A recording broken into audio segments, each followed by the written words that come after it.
Morning, sir. How are you? Awesome. What do your friends call you? Rich or Richard? Depends on if I'm, or if they need something. I don't know. Where were you born and raised? I was, born in Fayetteville, North Carolina. And then when I was 10 years old, we moved to Red Springs, North Carolina, which is about 30 miles south of Fayetteville in Robinson County. Did you play sports in high school? I did. I played basketball, soccer, and baseball. And no, I was not good at any one of them. Thank you for answering that before I ask you. Yeah, I just happened to be 6'4.5", and I was the tallest guy, so there you go. So, college. Did you go to college? I did, NC State. So I did not play sports there. I wanted to, but I didn't. So still a Wolfpack fan. That can be a triumph and a tragedy sometimes, but I do bleed Wolfpack red. Love it. So when you talk about business, Yes. what's your favorite part? Favorite part of business? Wow, what a great question. I always think about the restaurant days, right? And then my favorite part of the business is what I used to call the juice, is the action, right? The click and the clack, when things are really popping. And that can be with any kind of business, not just a restaurant business. I mean, when you're in a flow and things are going well and the team is all on the same page and every place has got a thing and everything has got a place and everybody knows their role, that's the juice for me, right? And sometimes I still miss that. People ask me, you didn't miss the restaurant business? And not really. I don't miss the long hours and I don't miss standing on my feet all day, but sometimes I miss that juice. When just everything's clicking and clacking and you feel it, and it's almost like an unspoken word on your colleagues, Why do so many restaurants fail? Man, that's a great question too. It's a risky business. What I think a big reason is I think too many cooks or chefs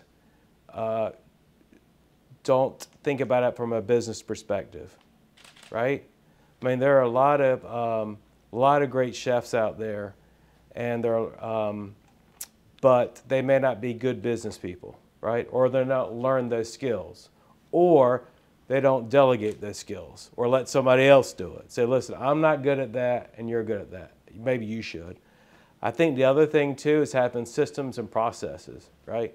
And I know that sounds real corporate-y, but it's not. Like I used to tell my teams when I was running restaurants is when you open a restaurant, you have an opening crew, you got 3 or 4 people. If y'all can talk about whatever is going on in the world and not talk about what's going on, it's a good thing because everybody knows their routine. Everybody knows what they're doing. So, but if you walk into a restaurant, okay, you do this, that's not going to work. But everybody knows what they're supposed to do in their routine, and you're talking about, the weather, the Barbie movie or whatever, that's a good team because everybody's supposed to do. How important is it to build relationships in business and life in general? It's extremely important. When I think about that from a business perspective, I think about today how it's, in my opinion, sometimes I think it's a little too transactional, right? It's like we're in a chamber meeting or whatever, and we have something that's totally different. And, it would be insincere and, quite frankly, it wouldn't be in anyone's best interest if we never developed a relationship. But I could have something of value I could give you, and you could have something of value you give me, and maybe 5, 10 down the road we will partner on something. So to kind of answer your question, I think every relationship is valuable, right? And as far as a personal relationship, I think that's important too, because I think you have to have different, it's like when you're a kid, when you're growing up, you have all these, sometimes your school friends, your sports friends, your church friends, your activity friends, and sometimes those worlds collide, and it's great. And if you take that kind of mentality and that philosophy growing up, and you're an adult, that's even better, and to develop those relationships. And as you get older, it's harder to maintain those relationships, right? But sometimes just showing up means a lot. Sending out a text, you know, showing up for when somebody needs something or somebody needs something, you know, just even if you had to hurt somebody, just showing up means a lot. How big is honesty in business? Honesty, it's very important. Transparency, honesty, I think a lot of the same thing. Those two. So in growing up, my grandfather sealed most of his deals with a handshake. Right. Now we have to almost do contracts. Yes. What changed? What changed? I don't know. Something did change, though. You agree? I think something did change. I would say high level, it went from relationship to transactional, right? And that's maybe one aspect of it, right? But I think you know, but sometimes at the same token, though, I think there's a point of accountability, right? I mean, I always tell my team there's a difference between trust and accountability, right? It's like, you know, I could have somebody who's been with a team for 12 years, and if I ask them to do something that's an everyday activity, it's not about trust. It's just about accountability, right? So sometimes I think, you know, contracts are important, but for safeguards, right? But as far as, you know, but I think they can live in both worlds, right? And, you know, but I will tell you this, it starts with a handshake. There is a priority. That hasn't changed, and that will never change. I agree. Even if it's a virtual handshake. Last question is, if I was talking to the 15-year-old Richard, what did he want to be when he grew up? You know, my kid asked me that the other day, and, you know, I couldn't remember, and I don't know if that's a good thing or a bad thing. It kind of hurt my heart. I didn't remember. Yeah. You know what I mean? Because I remember one time I wanted to be a teacher, and I remember I wanted to be a writer, and which I had to really think about that. I think I wanted to be a teacher, but I you know, I got caught up in the restaurant business for so long, and then I got into marketing and then the work I'm doing now. But maybe all along this is the work I wanted to do. I just didn't know it. And you're still teaching. Because I am teaching, right? Yeah. I am relationship building. Just not in the classroom. I am writing. I'm doing all the things I wanted to do. Maybe I didn't know this is what I wanted to do, if that makes sense. You know what I mean? Because maybe I didn't know what a nonprofit work was, you know?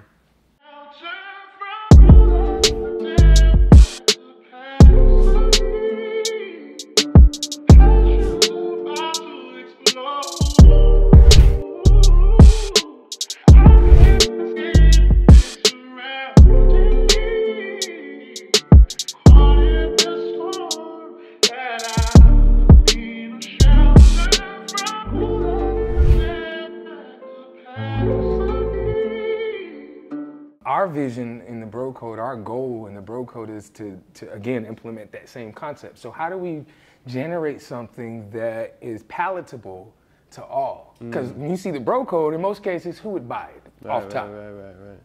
That limits us.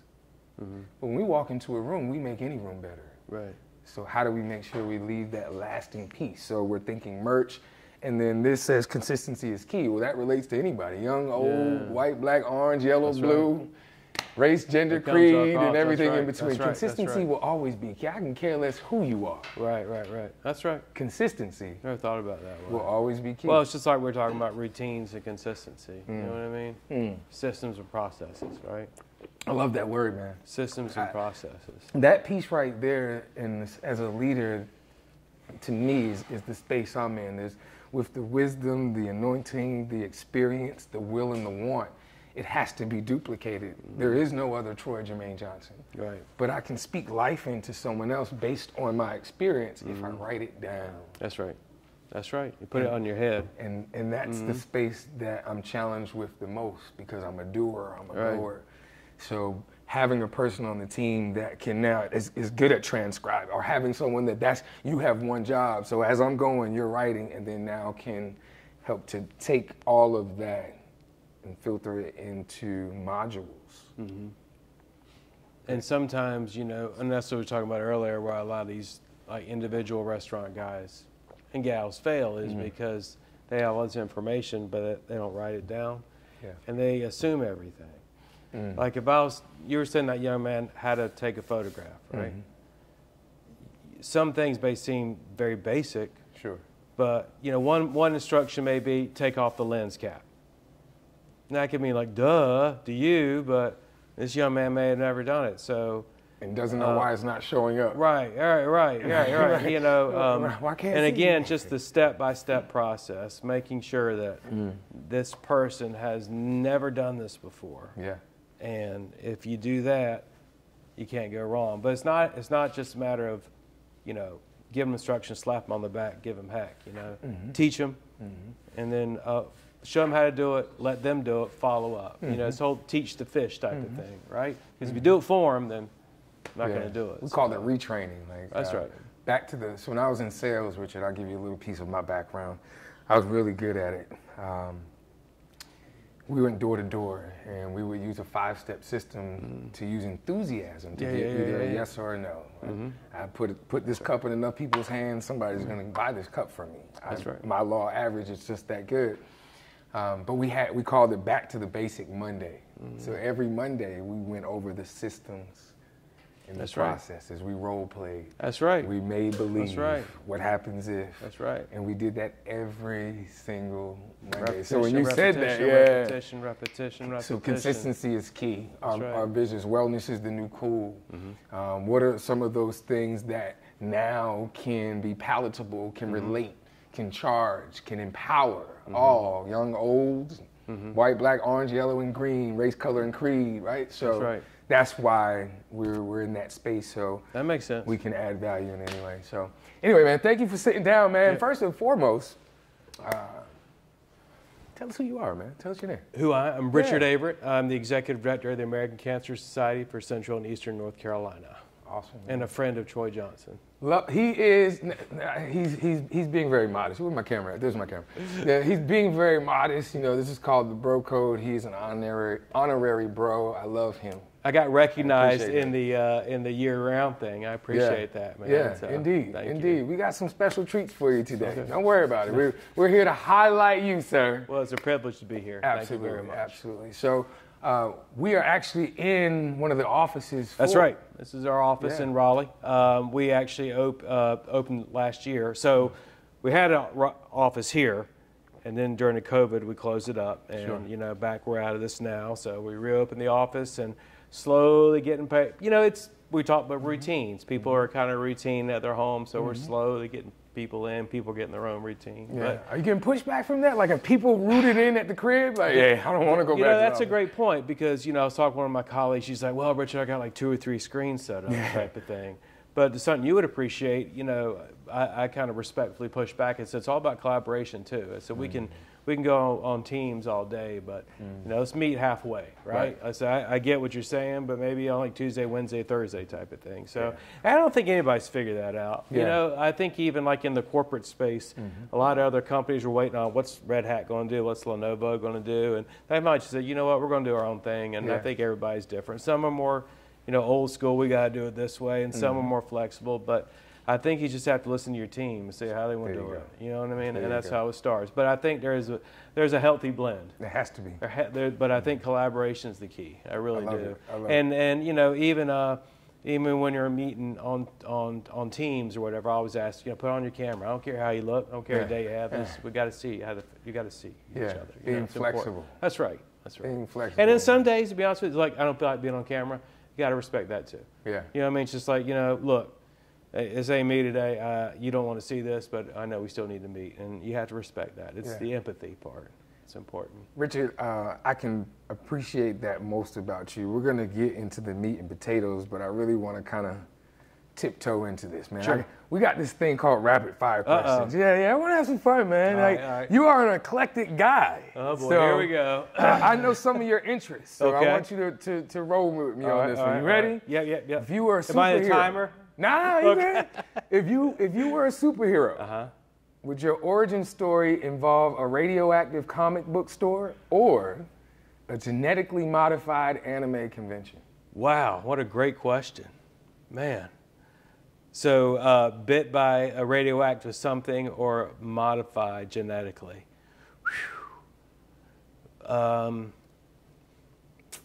Man, that is a great question. So let's think about the ends, right? The ends, you have some kind of superpower, something you can give back to humanity, right? Okay. So what's interesting is, you know, the first thing you think of Spider-Man, right? Yeah. You know, here's this guy who, that's right, who, you know, the whole was given this ability, right? And the great power is great responsibility. He didn't figure it out, right? It took him a while to figure it out, and he's still figuring it out, you know? And the other thing is interesting. The X-Men thing is, the mutants, X-Men, they were different, right? And how do you deal with that when you're different? You know, and the great thing about the X-Men is, you know, there were these kids who were going through changes, right? Yeah. And that's a whole different thing. And there's all kinds of different, you know, they talked about when they wrote that narrative of the X-Men, they had the two main characters, Charles Xavier and Magneto, and it was two different Scots and different schools of thoughts, and they often compared it to Malcolm X and Dr. King, right? So Dr. King was peace, and then you know Malcolm X is more power. That's right. So can they live together? And sometimes they didn't, and you know. So back to the original question, you know, I don't know. I mean, gosh. I don't. It's like you have to have the courage almost to be able and have with the genetic piece. If that makes sense. You know what I mean? Because you could hide the rate. You don't have to like jump up and down. But sometimes those genetic ones, it's part of you. You're different, right? I got a better one for you. Okay. Right? Because you mentioned something that I love. I love Marvel. Right. So I got a Marvel question for you. Ready? So if you swap one Avenger for an anime character to join the Avengers. Who would it be? Now, when you say anime, like, give me some examples. I'm not really down that field. And any type of the cosplay, the anime. Give me an anime character. I know you love anime. Yeah, it was an anime character. Goku. Oh yeah. Okay, I'm with you now. In that space. You know.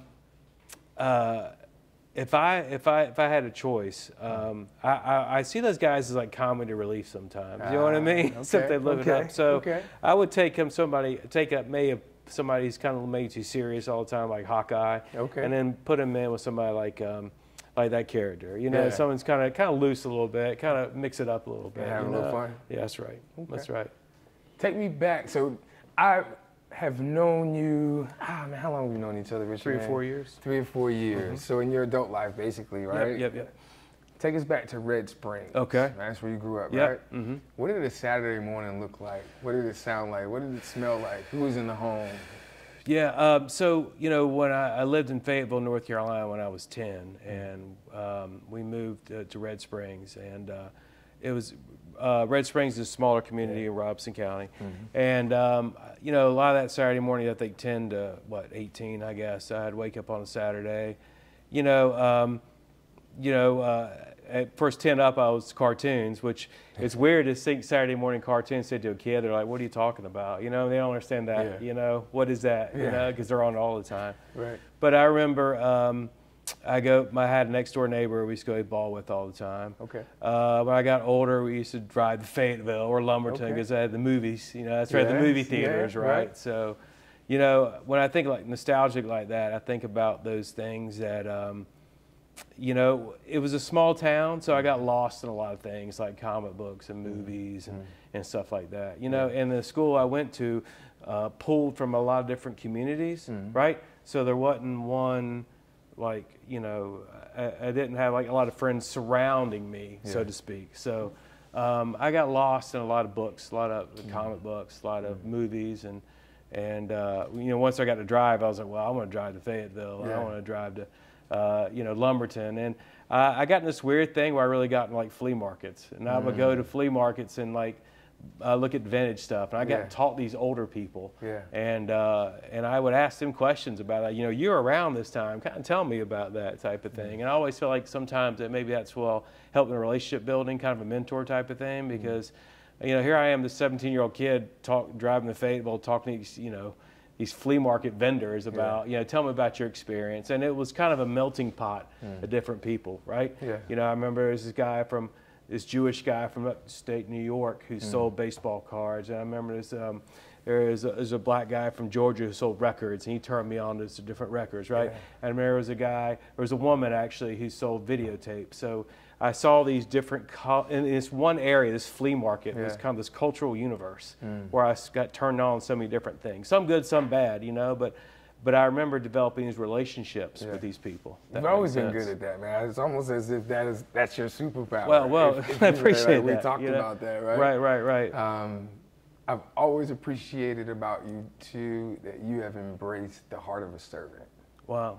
I think that's important. I mean, and not just in work, but in life, right? I mean, you know, I think I told you this before. My mom was like, look, you know, I don't care what you do. I don't care who you marry.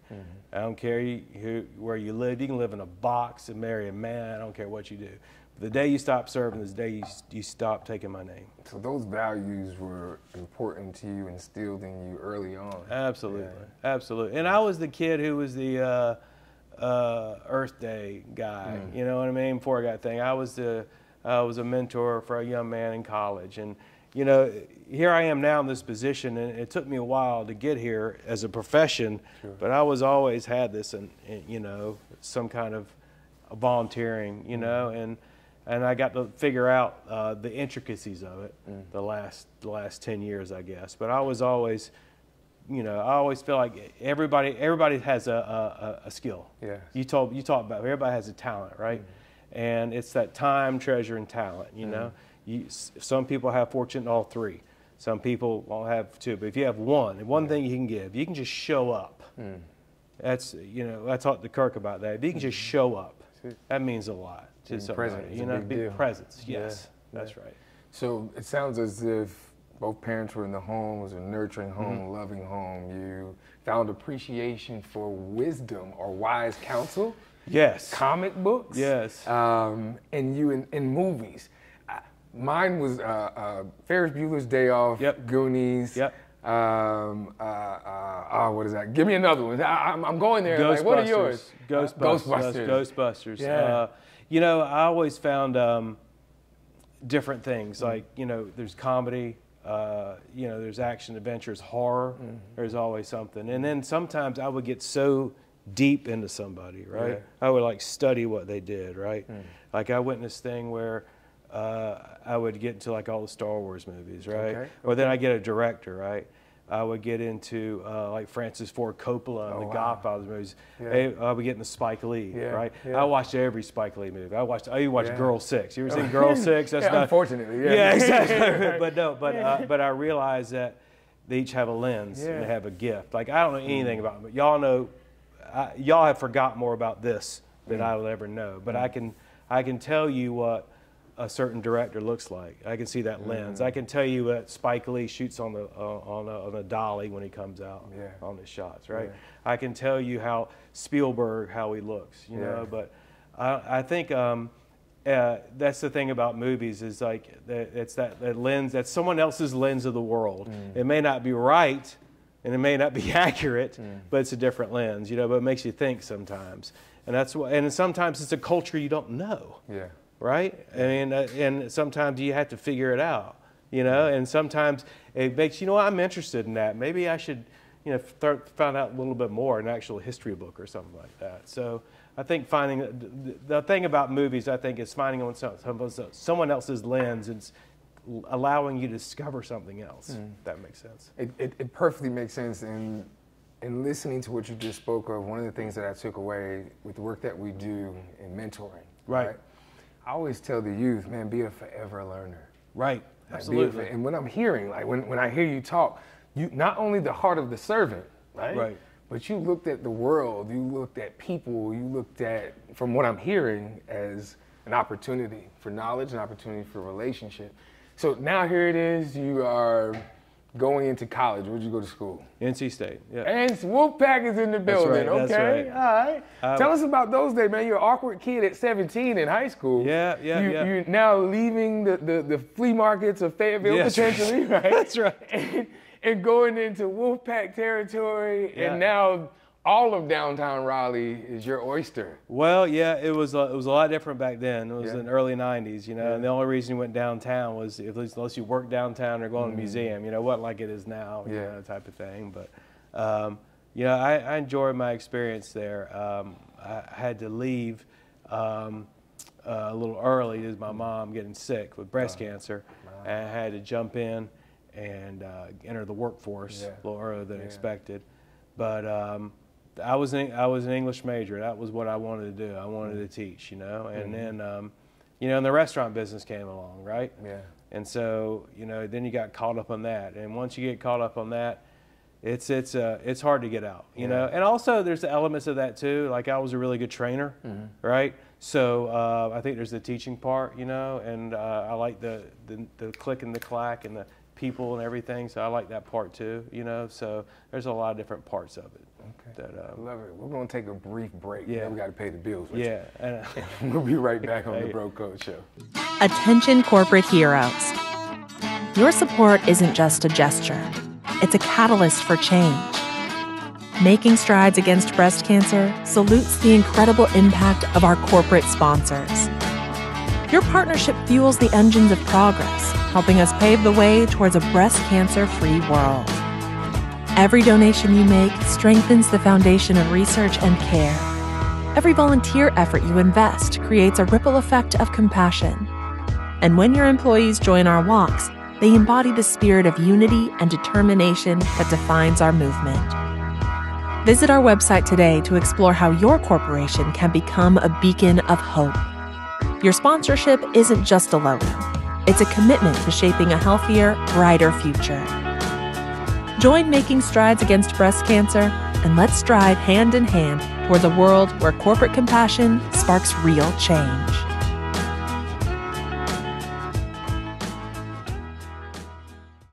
So we're back here on the Bro Code Show. Richard, how's it going so far? It's good, man. I feel like I'm getting the whole Bro Code experience here. I've watched it, now I'm in it, so yeah, it's so awesome. So a lot of people get on camera and they get a little bit nervous. Yes. Is there any nerves to this at all? No, because I'm talking with friends. Appreciate that. So we want to highlight, you know, there's one thing that growing up in Red Springs that I noticed is that it's about 50% African American. Growing up, not being a majority, but being a minority in a way for you, what did you learn? Well, I'll tell you, it's actually, when I was growing up, it was 33 1/3. Wow. It was African American, white, and Native American, Lumbee, India, right? Which was a whole unique, different experience. So what was interesting was seeing it through, or trying to see through a number of different lenses, right? And then, you know, it's interesting because the Lumbee tribe is not officially recognized as a tribe, right? And they, so they don't get a lot of the funding they do, health disparity we were talking about. So but now I think it's changed where I'm not really sure as far as what dimension, but growing up, that's what it was like. So how it shaped me, I guess empathy is a big part. Yeah. Right? Yeah. And realizing that, you know, the world doesn't look through my shoulders. It also talks about privilege and realizing that. Blind spots, you know? Man, oh man. Blind spots is something, I didn't know that term, right? But then, until I get older, but there's a lot of different things I don't think about, you know? Yeah. And, it's funny you ask that because I think about those times, right? Because sometimes, you know, you asked about the African American lens, but the Lumbee Indian lens as well, right? Because those can be two lenses. Unfortunately, sometimes people in our society almost feel like a hierarchy. You know what I mean? So I had to think about it from that angle too sometimes. So I guess that's what kind of taught me is empathy and how to look through a different lens and recognize the blind spots, you know, and I still do this day. You know what I mean? Like I said, that's why I say I'm imperfect. Yeah. I'm not perfect, you know? As you mentioned that word imperfect, we all are. Sure. And you were mentioning earlier, before off camera, we were talking about showing up consistently. Right. But showing up as our true self. Right. And you were mentioning maybe some of my posts I put out that are really speaking to that point of being willing to say, hey, this is who I am. And I'm okay with that being on a social platform. Sure. I think there's a level of connection that really happens when Right. people see that, Right. and they can see that, yo, I'm a flawed person, Right. especially as a man. Right. Earlier, you mentioned the word stress, Right. and we all deal with that Sure. in Sure. different Sure. ways. Sure. Sure. Growing up, were you encouraged, when we talk about wellness, were you encouraged as a man to speak about your emotions? Was it something that in your household, your community, that you had to hide, or how did that work for you? No, it was a different time, Yeah. right? I think I think it was okay to show emotion, right? But I think to talk about it was totally different, you know. Yeah. And I think in the last few years that's become more in the lexicon, I guess, Yeah. you know. But it's funny. I was never. I still am. You know, I jokingly tell people I'll cry at a good card trick, right? I'll try at a movie trailer. You know what I mean? But you know, as a kid, though, I saw I think it's more about emotion. It's more about passion. You know what I mean? So I think I got that a lot from my parents. You know, but but Dad was never one who was like, you know, come on, kid, toughen up. You know, or my mom was never like that. So I kind of learned from both of them that it's okay to show your emotions. But you know, the thing about the social media thing too, I think it's also, you know, it's okay to show who you are, right? You know what I mean?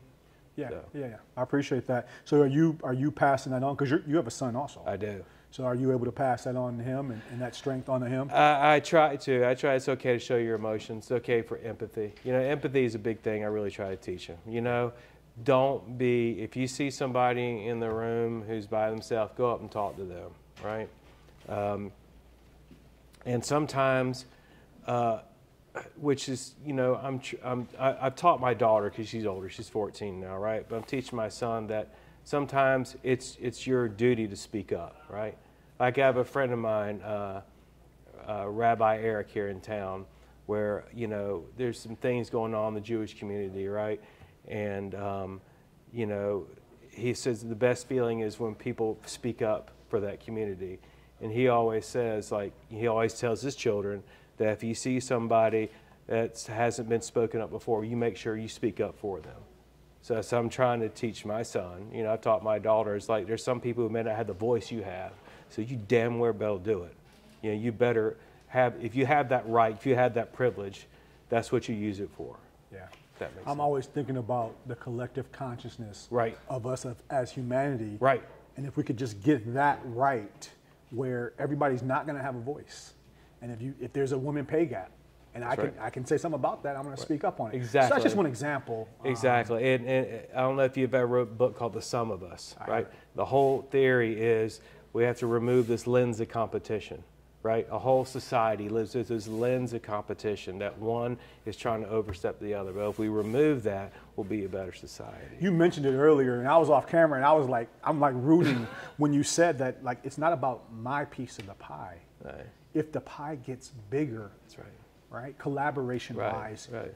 we all get a bigger piece. We all get a bigger piece. Now, I know that's a hard issue. So Sure. that's understanding that we are better right. together. So really excited about that. I'm glad you brought all that up, and all the nonprofit leaders that you learn from. Right. Right. How They great all is that? have. They all have a gift. And I know them all. So Right, when you say exactly, it, then when yeah. you say it, I'm like, yep. There's not, yep. But yep. That's another thing about this community, though. We all know each other. We're not a competition, right? Yeah. And you know, we all are enamored by each other's skill sets, you know. And there's a lot of people out and learn something new every day. I don't know. I mean, every week I try to meet with somebody or watch what they're doing or read what they posted. I can learn something new every day. Yeah. You know? That was great. As Troy was mentioning earlier, being a forever student. But listen, let's shift gears a little bit. Okay. Really excited about some events Yep. that you have coming up. Number one is I want to be in the room. Yes, so I'm right. excited about those events. But talk to us about the two events that are coming up. So we've got our Making Strides Against Breast Cancer event. That's October 28th. It is at the Fenton in Cary. That's a beautiful That's flyer right. right Yeah, here? that's right. Okay. If you've ever been to the Fenton, I it's have. a fantastic event. It is. And what's cool about it is it's an airplane still being built. I mean, it's still, but it's just beautiful. That's October 28th. That's where we get teams from around the Triangle who are raising awareness for breast cancer, raising money. We've got corporate sponsors. It's going to be a celebration of life. We're going to have survivors there. and it's going to be a wonderful event. So this event's not something where it's like, it's not negative. It's not. Oh, no, You're no, saying no. like this. Like I feel like I'm excited. Oh, yeah, it's a celebration. It's a party. That's Ah, right. And it's also the caregivers too, because they're a big part of it. But my colleague Tammy has been leading this initiative along with some wonderful volunteers. And you know, we're a volunteer-led, staff-supported organization. And I should say that the volunteer team is leading us to this wonderful event. And they're a group of powerful women who are survivors, who are no survivors. But also we remember the folks who we lost through this battle as well. Yeah. But it's a wonderful event. And we have a lot of corporate sponsors who get involved. And like I said, we try to frame it as not necessarily a gloom and doom type of thing. It's a celebration of life and the power of pink. Yeah, you know? Yeah. So what would you say to a person that is watching that maybe doesn't have any tie to cancer personally, sure, but want to support, or why they should support? Oh, right. Well, I tell you, I always think about, you know, the 1 in 3 we always talk about, right? I always think about, too, there's a lot of different lenses, right? There's the economic impact lens, right? If somebody's suffering from this, you know, they could be out of work type of thing, right? Or there's a group that is historically underserved that needs to be supported, right? I think about the fact that, again, breast cancer is not just women, it's also men, right? That's another thing they might think about. A lot of people, a lot of guys just think, oh, it's just all women just get that. No, no, no. It affects everybody, yeah, you know? So it's, but it's something that we're really excited about. And we've, this is our first year at the Fenton, and they have just wrapped their arms around us. And I think it's fortuitous too. It's, you know, Barbie comes out this year too, and it's right in front of the Paragon Theater, so you know they're going to do it up. So perfect timing. So yep. Really quickly, you have a second event that involves men. Yes. Now this, the second event is called Men Wear Pink, okay. and my colleague Tracy is running that, and that is. So you're before you go in, you mean to tell me that it's okay for men to That's wear? right. Men can wear pink? Men can wear okay, pink. Just wanted to make sure. And we ask them to wear it every day. We go a step further. So we, this is a wonderful event where for 2 months we ask men to raise funds on the behalf of American Cancer Society through this lens. They wear pink every day. And what they do, they use different ways to raise the money. They can, if they're a certain hobby or task they're into, they can raise the funds. But we've got some great community leaders. We've got David Meeker, I know you guys, Daisy Bro, Terrence Ruth, a lot of different folks in this community doing it. We have a goal of 15 men. I think we're about 43, 44. It's a wonderful event. We have a kickoff party at the end of the month. And we have a kickoff party for Making Strides on Wednesday. So it's an exciting time. October is really busy for the American Cancer Society, but a couple of these key events that, again, are just different ways to raise awareness and raise funds in our fight. Thank you, Richard. We're going to take a break, and we'll be right back on the Broco Show. All right. Imagine a world without the burden of breast cancer, a world where hope shines brighter than fear, where every step taken brings us closer to a cure. Join us in Making Strides Against Breast Cancer, a movement that unites communities, ignites change, and saves lives. Your support matters. Register your team today. By donating, you're funding groundbreaking research, life-saving treatments, and critical patient support. Volunteer your time to create moments of care and compassion that inspire strength and resilience. And don't forget to lace up your sneakers and walk with us. Your steps symbolize progress, unity, and a shared determination to eradicate breast cancer. Whether you're a survivor, a caregiver, or an ally, your involvement makes a difference. Together, we're making strides towards a world free from breast cancer. Visit our website to donate, volunteer, and join Making Strides Against Breast Cancer of the Triangle. Let's come together step by step until breast cancer is a thing of the past. Join Making Strides Against Breast Cancer and be a part of the movement for a brighter, healthier future.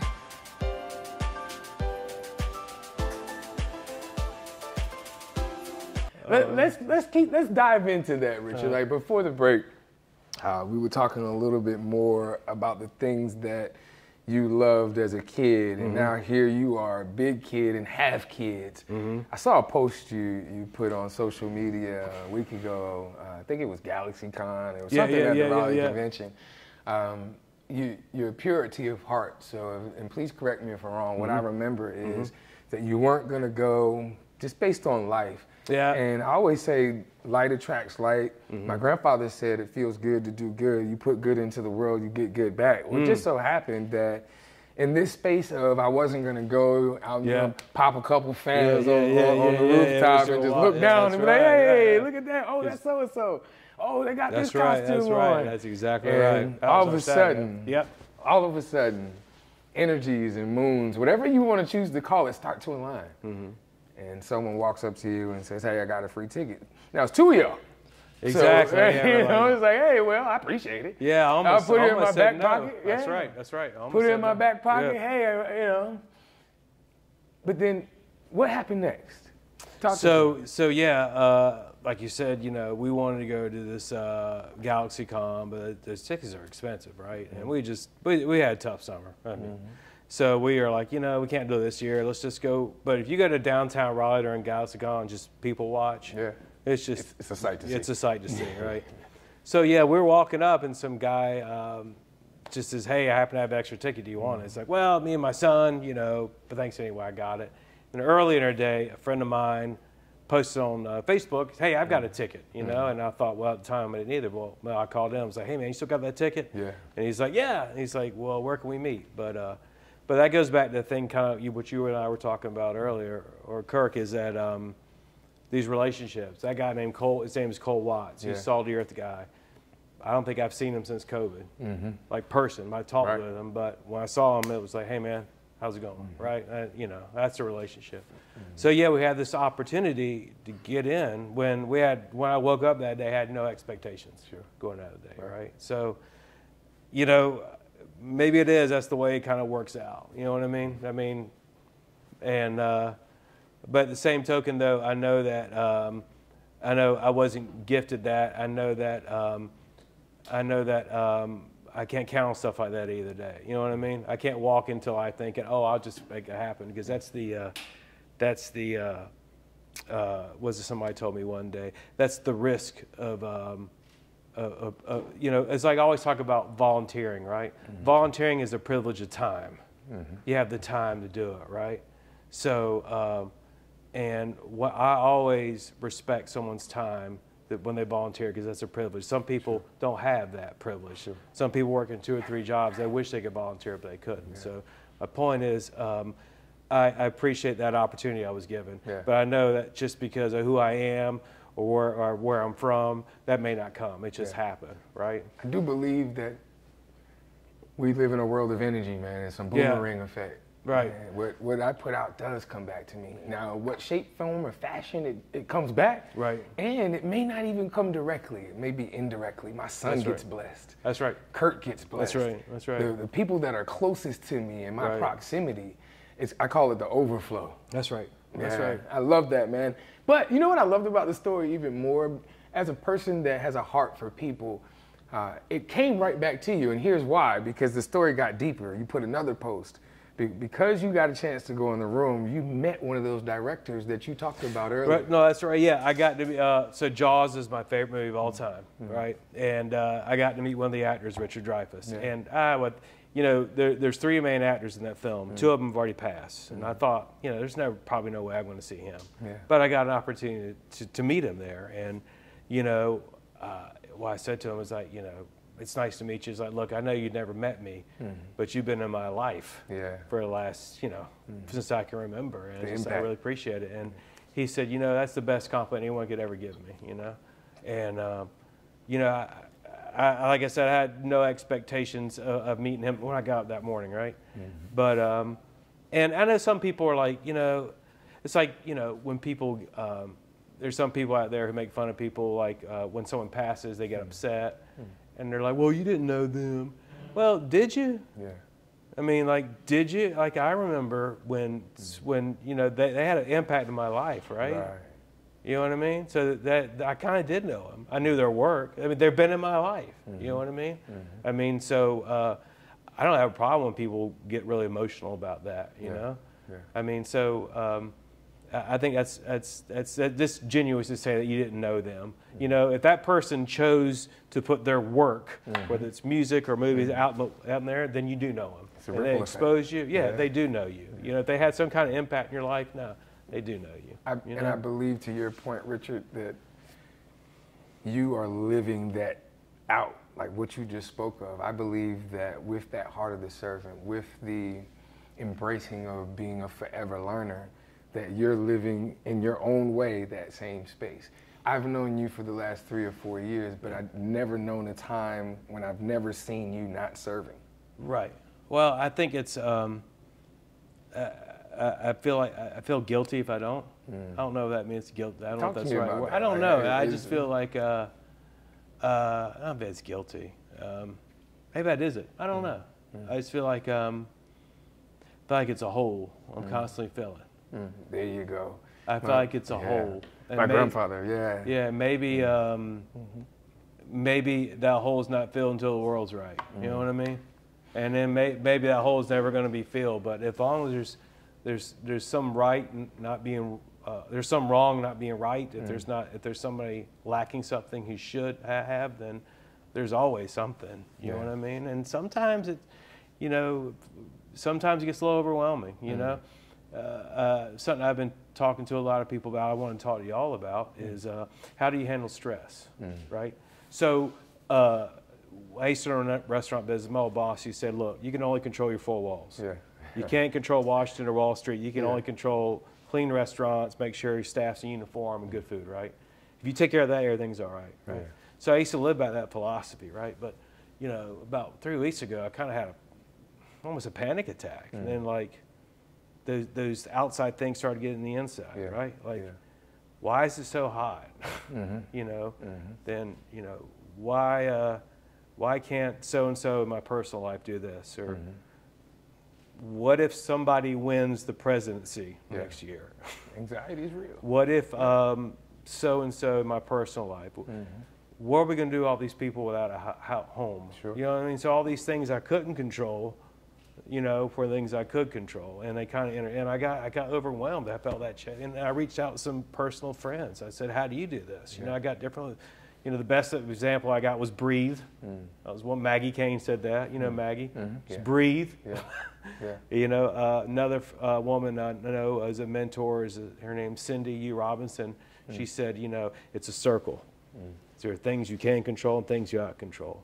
You work on things you can control. Maybe you get time. If you can't, you can have a level of concern. You can know about it, concerned about it, and do what you can, but you can't control it. So I know I can't control it's 100 degrees outside, but you know what? I believe it's global warming, so maybe I can dedicate time to an organization that does that, right? So then I kind of and that really made sense to me. But I know there's some things that sometimes, man, you just get kicked in the teeth. It happens, man. Life happens. It happens quickly. One of the things that my grandfather lived to be 101, man. And at 12, this meant nothing to me, Richard, but he always said it feels good to do good. You talked about, and what I heard from you is service brings a sense of fulfillment. Right? And Muhammad Ali and several others have said, service is the rent that you pay for your space on earth. Wow. And for us as bros, Bro Kurt, Bro Smith, myself, how do we make our space more valuable? Right. And as we continue to get more reach, right, to whom much is given, much is required. We want to talk about more, and we want to talk a little bit more about the mental space in another segment. But what I'm really curious about now, earlier in this conversation, in your current role, you've done many roles from the restaurant business to now working here with, I think you said 1 out of 3? 1 out of 3. 1 out of 3 people are impacted by cancer. That's right. 1 out of 3. 1 out of 3. So directly or indirectly? Oh yeah, I remember a boss told me the first day, he's like, "That's a good thing, it's a bad thing." We can get as far as the talking point. But yeah, 1 out of 3. I mean, everybody's got a story. Everybody's got a story. You can't walk into a room and say whose life has been affected by cancer, right? Whether you're someone who's fought it, whether you're a caregiver. So there's so many different ways, and it's intertwined in all of us, right? And some things impact it more than others. Something that still resonates with me day one, that's something I always talk to you about is, zip codes are more impactful than genetic codes. Talk to us about that. Right? Yeah. So when you have an area with food insecurity, or an area, you know, where you can hit a Dollar Tree but can't find a grocery store of fresh vegetables, that has a higher cancer rate, right? So when you have area with lower literacy rates, higher cancer rate, you know, be able to read medical instructions. Right. So it all ties together. So that's why I like about this nonprofit community. It's not about getting a bigger piece of the pie, but making the pie bigger, right? So, you know, a company could say, you know, well, you know what, I appreciate the work ACS does, but, you know, we want to focus on food insecurity. Okay, yeah. We know the food bank, they're great folks, but, you know, tell them that example, that you know, about food insecurity. So it all layers together. You know, they're all different things. And just the health disparities, you know, that's a real thing. It's an uncomfortable thing for people to talk about, but it's real. That's something ACS has embraced. That because of a history in our country, so systematic racism has caused these things, and we need to lift it up and talk about it. And yeah, it's uncomfortable sometimes, but that's the reality too. But I think if we address these issues and we talk about them and have an open conversation, and it's like another thing my old boss says, numbers don't lie. Yeah, you know, when black women with a higher cancer rate, right? When Hispanic folks with a higher death rate. I mean, just numbers don't lie. So how do we address these issues? So. I'm curious, is there a correlation? I assume there would have to be, you know, when we were talking about your childhood, your mother died of breast cancer. She did. She did. And now here you are leading the American Cancer Society. Right. Like, how much more impactful is that? Like, how does that feel to you? Talk to us about it. Well, she was the why. She's my why, right? So, you know, I always talk about where, you know, she was diagnosed when I was 12. I think she passed when I was 22. So I don't think about those 10, 11 years. I don't think about the wigs and the chemotherapy and the stuff like that, hospital. I think about the stuff she did do, right? She got her master's degree. She was principal of my high school. I don't know if that's a good thing or a bad thing. I mean, but she did all these different things. So that's the things I think about, right? But yeah, that's my why. And I know that. And, you know, when I wanted to get in this work, I mean, I applied for a lot of nonprofits, and I just told you know, who I was, right? And then, and I was getting the old, it reminded me of a kid going out of college. You know, you got a lot of talent, but not a lot of experience, you know? So I remember telling Dallas, Bonavita, Note in the Pocket, this Shout story. out to Note in the Pocket. That's right. Love you, Dallas. And Dallas is, you know, Dallas is very influential for getting me in this position, right? Because I kind of was, you know, throwing the towel in the ring. So I don't know if I'm gonna do this, and like, what am I? You know, do I need to go back to the Duke get a non-profit certificate, you know, type of thing? And she's like, Richard, can you read a P&L? I said, yeah. Can you manage people? Yeah. Can you fundraise? He said, you're fine. He says, go there and do you, but tell your story. So when I came here, I did my whole thing, but I told my story. And I think that was the difference. But I'll never, ever forget Dallas having that conversation with me. Because she is why I'm here. And that's a big part of it. Powerful relationship, brother. Yeah. It all comes full circle, right? Yeah, she is. I mean, she's an awesome nonprofit leader, but she's a better human being. Yeah, the difference between being human and humane is that E, a little extra. Right, and that's something in this journey. It's back to the superhero analogy. That's how I got here. I'll tell you why. So everybody knows Batman, right? You know, parents were killed in the alley, grows up, right? But there's a lot that's not talked about is the mid-years, right? So in the mythology in his early 20s, he traveled the world. He learned all these different things, right? Martial arts, but also like learned how to steal, learn how to do things, how to think like a criminal, but learn the technology, all the. But he had a bunch of different senseis, right? That's what this community is to me. Like I learned from Dallas how to controlled growth, because you know they're going into Durham now, Yeah, right? absolutely. That wasn't like yesterday. It was Right. controlled growth. I learned from Maggie Kane how to lead from your heart. You know, I learned from y'all consistently. Yeah. I learned from Kirk and you every damn day. Yeah. It's consistent. That's what I learned from you, right? I learned from Joey Powell, Me Fine Foundation, how to build a diverse board of directors, right? I learned from Amber Smith, the Activate Good systems and processes, right? So I could take every nonprofit leader in this community. I learned a page from them, a skill set, right? There's all these different people, right?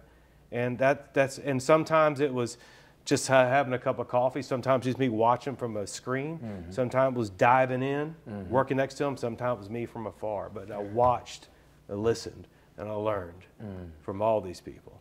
And also, on the flip side of that, saw some mistakes too, right? Yeah. But the most of it was just watching and listening and learning to all these people, leaders in this nonprofit community. I mean, Liz McLean, Holt Brothers, learned how to run an event, right? You know, I could tell you a laundry list of people who I've learned from just because of their skill sets. Watch, listen, learn. We Watch, want to talk listen, and more learn. about that here on the Bro Code Show. All right. We'll be right back. At Making Strides Against Breast Cancer, we invite you to become more than a sponsor. Become a lifeline of hope. Your sponsorship of our walks doesn't just support an event. It nurtures a movement that's changing lives. Join us in spreading warmth, strength, and solidarity through every step we take. Register your team today.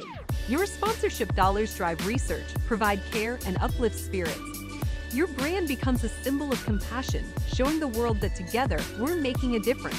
Every walker, every survivor, every supporter, they all carry the impact of your generosity. Eager to make a lasting impact, visit our website today to learn how you can join Making Strides Against Breast Cancer of the Triangle. Invite your coworkers to join. Your support is the wind beneath our wings, propelling us forward towards a world where breast cancer is a memory. Join the movement to end breast cancer.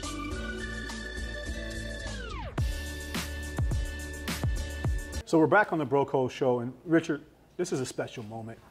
We've been giving out some special gifts, and we wanted to make sure you had one. Now, earlier in the show, we talked about your word, and you said imperfect. Right. So we have a $2 bill here. What it says on the front is it says you matter.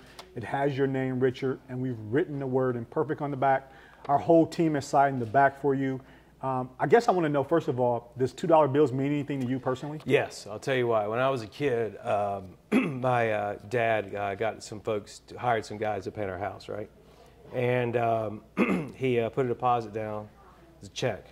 And it's like in the late 70s, early 80s. They didn't show up, right? The painters didn't show. So my dad went down to the bank to cancel the check, right? And you know, this is before electronics and all this stuff. And they said, well, it's a $2 fee. He had that $2 bill, and he counted it, saved him about, you know, $500 or whatever it was. So ever since then, he always required me to carry a $2 bill, which I do. That's awesome. So well, we definitely want to give it to you. This This is great. I carry mine as a book. I have mine as a bookmark, so I always have it with me too. So we just want to thank you. As always, $2 bills are rare and unique, and we really believe you're that as a person, for your family, for your business, and in our community, Richard. Wow. So we appreciate you. That means a lot. Here you go. That means a lot. Good. Thank you. Yeah.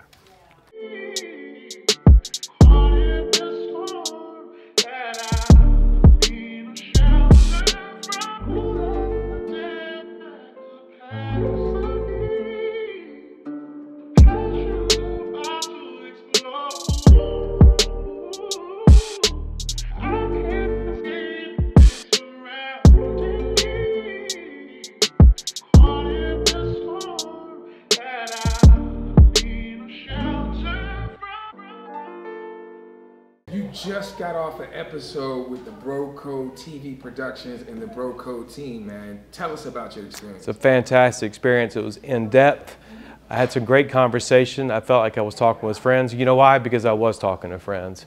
You know, I guess the thing that what I really enjoyed about this conversation, what the conversation I watched, is you ask the questions that make you think, and you don't ask the softballs or the fluff. And you asked. And I felt like I was sharing something with friends, and hopefully I share something with somebody that I've learned from the videos that I've watched from y'all. So thank you for this opportunity. Thank you for the privilege of your time.